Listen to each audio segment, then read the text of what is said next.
Hello everyone, welcome back to today's story. In this episode, we follow James, Diep, and John as their bond is tested by temptation, guilt, and forgiveness.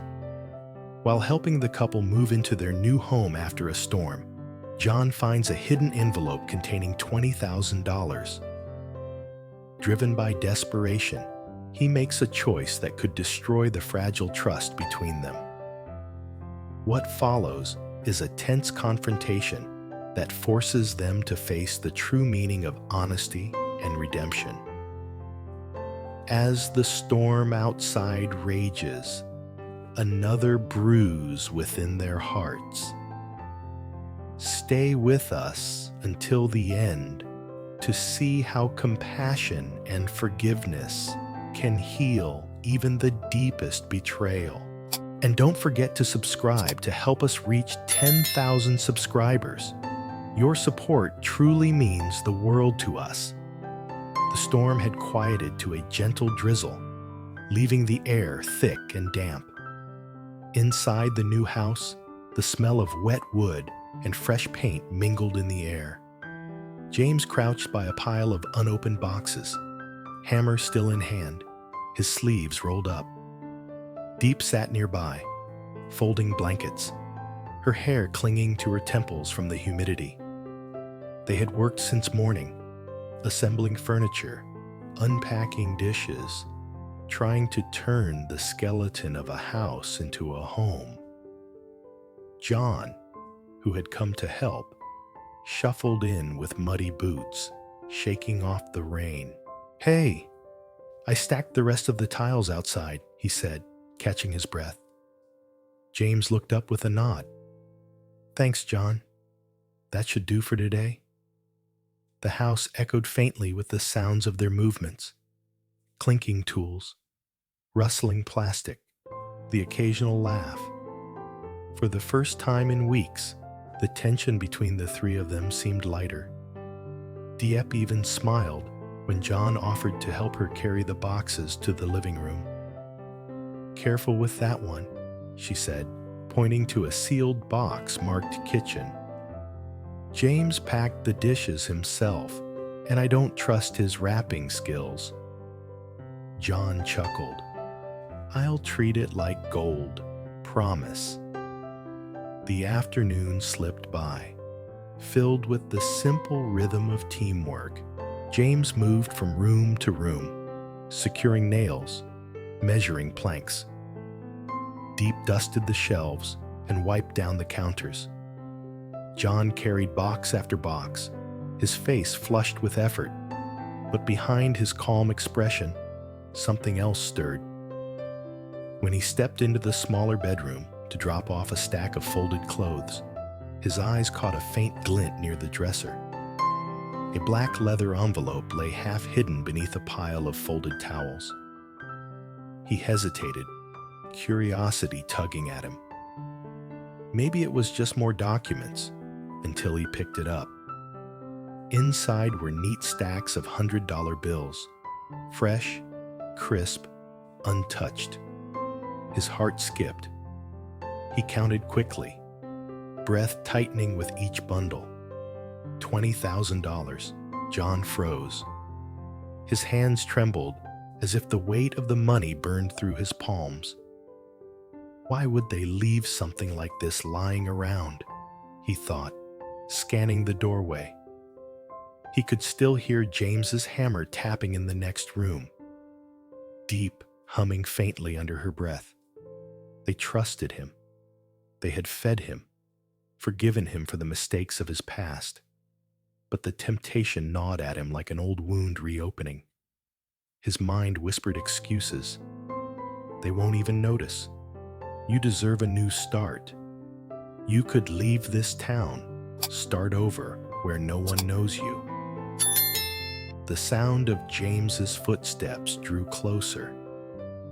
John quickly shoved the envelope under his jacket and pretended to adjust a box. "Everything good in here?" James asked, stepping in, his face lined with fatigue, but softened by gratitude. "Yeah," John replied too quickly. Just organizing.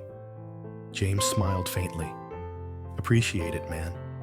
Once we finish this wall, we'll all grab dinner. Diep's making soup. John forced a grin, his pulse pounding in his ears. Sure, sounds great. When James left, John exhaled shakily. He knew he couldn't stay much longer. The sky outside was already turning gray again, the storm threatening to return. He tucked the envelope deeper inside his jacket, his mind racing. A few minutes later, Diep entered, holding a damp cloth. You've done a lot today, John. Thank you. Her kindness hit him harder than he expected. He nodded without meeting her eyes. Yeah, no problem. She smiled, unaware of his turmoil, and turned to adjust the curtains. James said we'll probably sleep here tonight if the stream's still flooded. You're welcome to stay too. John's throat tightened. I might have to head home before dark. She looked puzzled, but didn't press. All right, just be careful on the road. By the time dusk crept in, the three of them gathered for dinner, a simple meal of rice and soup on a makeshift table. Rain pattered gently on the roof. James talked about fixing the roof beams next week. Diep nodded along, and John sat silent, his mind far from the conversation. When the dishes were cleared, he stood, feigning a yawn. I should go before it gets worse outside, he said. James rose too. Wait, I'll pack you some leftovers. No, John interrupted, waving a hand. You've done enough? Really? He grabbed his worn jacket and slung it over his shoulder, concealing the bulge of the hidden envelope. His pulse quickened as he stepped toward the door. But before he could reach it, Diep's voice stopped him.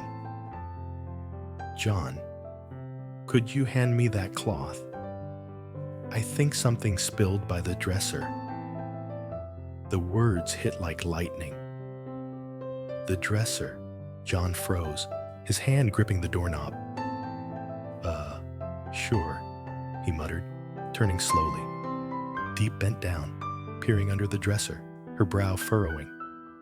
Strange. I thought I put the towels right here. Did you move them? No, John replied, his voice tightening.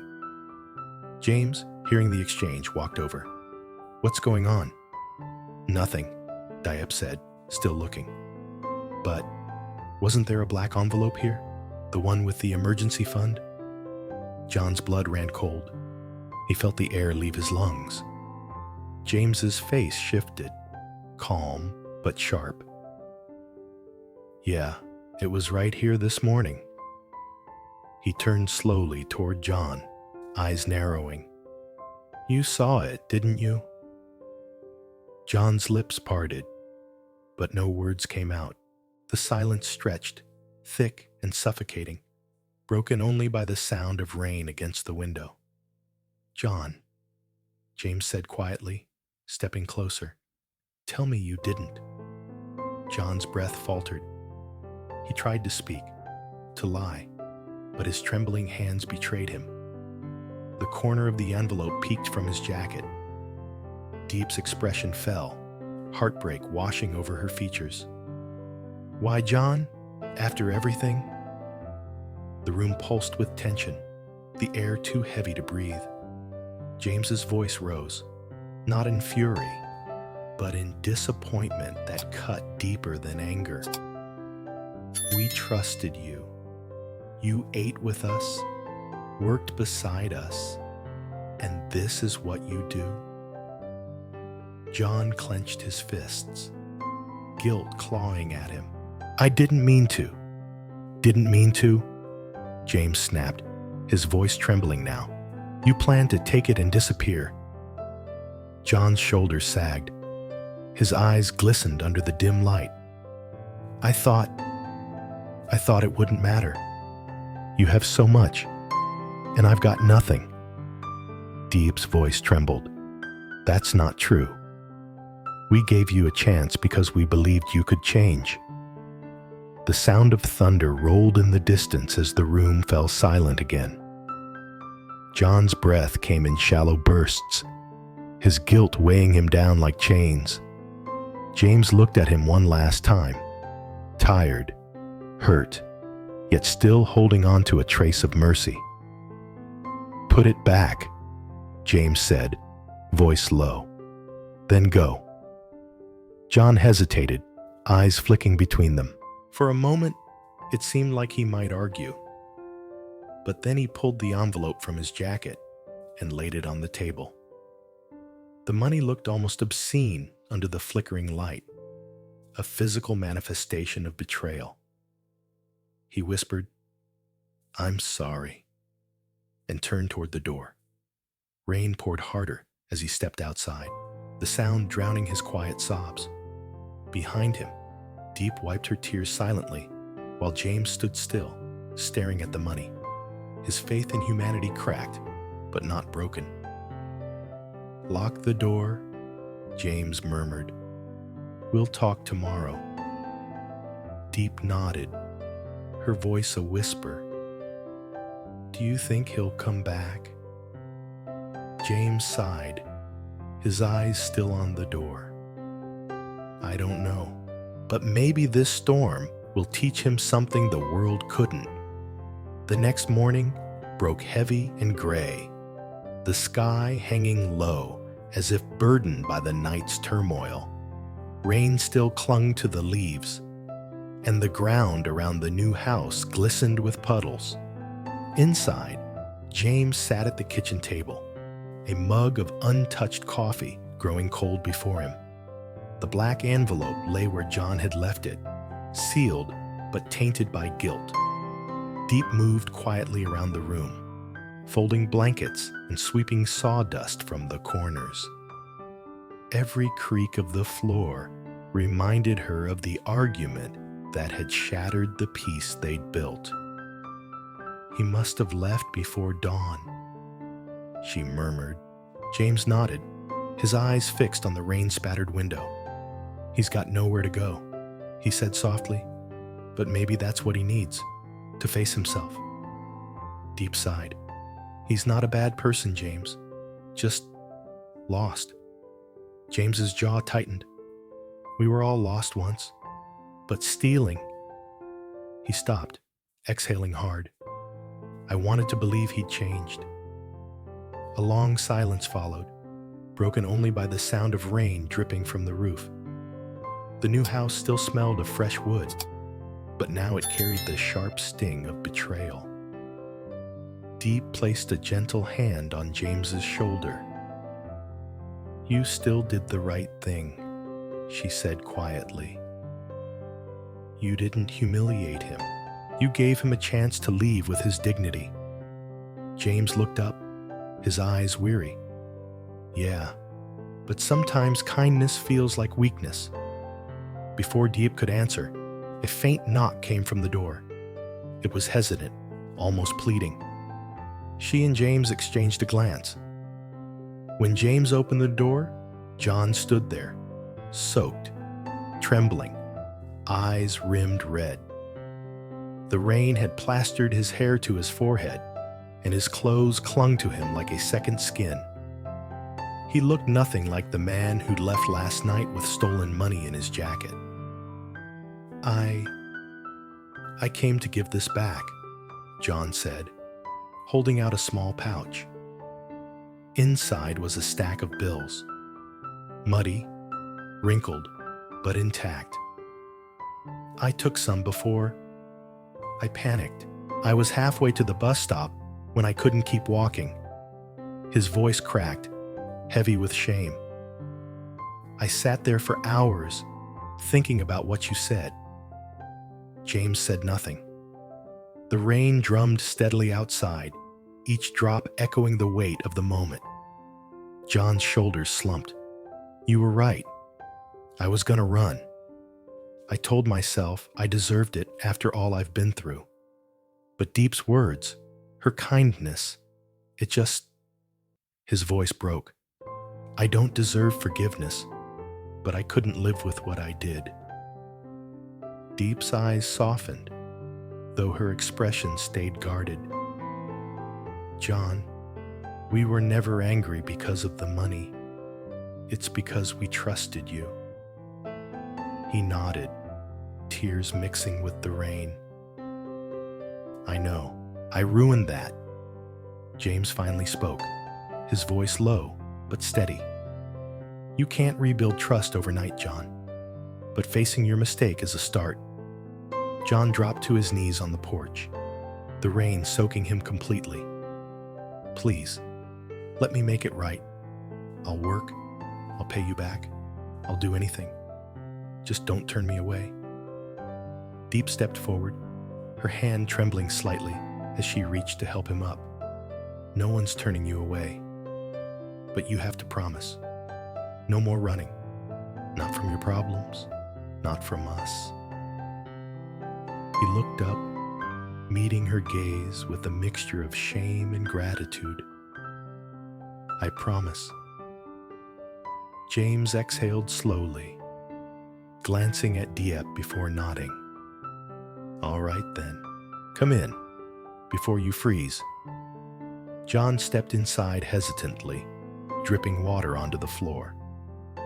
The air between them still felt fragile, but something had shifted, like the first hint of sunlight breaking through storm clouds. James handed him a towel. You'll help me fix the roof this week, and maybe after that, you'll start fixing yourself too. John nodded, clutching the towel. Thank you, both of you. They spent the rest of the morning in quiet work. Diep prepared a small meal, while James guided John through repairs, showing him how to steady the beams and hammer evenly. The rhythm of their movements filled the house. Hammer strikes, soft conversation, the sound of rain fading into a gentle drizzle. For the first time, John didn't feel like an outsider. He wasn't there to take or to prove anything, just to rebuild, plank by plank, nail by nail. At lunch, they sat together again at the makeshift table. The air was lighter now, the tension thinning like fog under the sun. Diep ladled soup into bowls, glancing at John. How long has it been since you had a home of your own? He smiled faintly. Too long. I stopped counting when I started sleeping in construction sheds. James looked at him. Then maybe this house isn't just ours. Maybe it's the place you learn to start again. John's throat tightened. He looked down, voice rough. You don't know how much that means. Outside, the rain had stopped completely. Sunlight filtered through the window, golden and soft, touching the unfinished walls. The three of them sat in quiet peace, eating slowly, savoring the warmth of food and forgiveness. After the meal, Diep stepped outside to hang the laundry, while James and John carried tools to the back. The sky cleared, revealing faint streaks of blue. James paused, looking out over the wet fields. You know, John, he said after a moment, everyone has their storms, but what matters is who they become after the rain. John smiled faintly, understanding the message hidden beneath those words. Then I guess I'm still learning to stand again.